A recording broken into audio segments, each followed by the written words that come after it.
gusangira nayo kuko ni Imana imutanga nagakorasi ntibatera ubwoba uri umutambyi umugaragu w'Imana twafatanije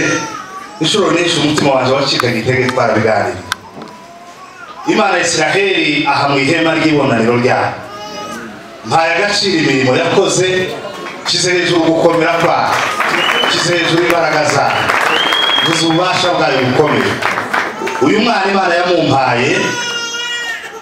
muhaye Imana mu biganza by'umugaragu wayo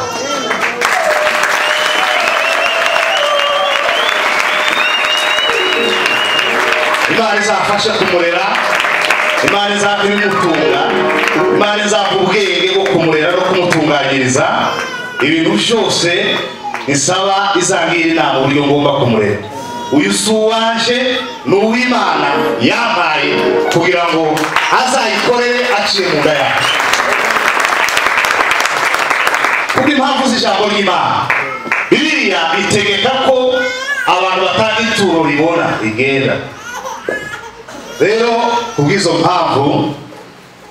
dutaze igitambo cy'inka kugira ngo ije mu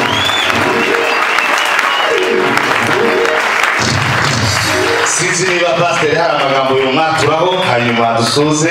amagambo nk'abiri gusa ndagira ngo muzamure ibiganza byanyu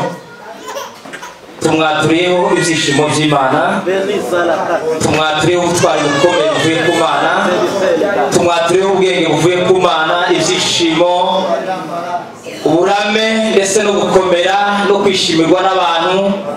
ndetse n'ibindi byose Imana itugenera tutabizi ibyo byose tubimwaturiye muri iki gitondo cya none uyu mwana ndabizi yuko ari wo mutanzi reka kuri we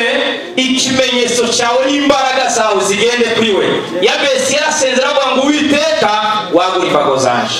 imbago z'umwana uzagurwera none ibyo azakora byose ubitunganye kugira ngo izina ryawe rihabwe icyubahiro urakoze mu izina rya Yesu amen arakoze cyane ibi ntabwo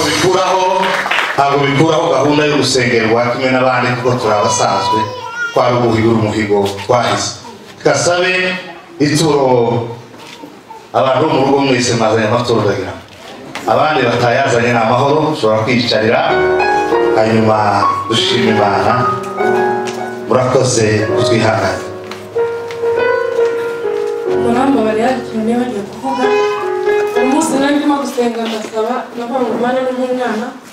umushahara w'ukwezi kose nzaba nibarutse mu mwana ko imicya 10% yose isigaye yazana mu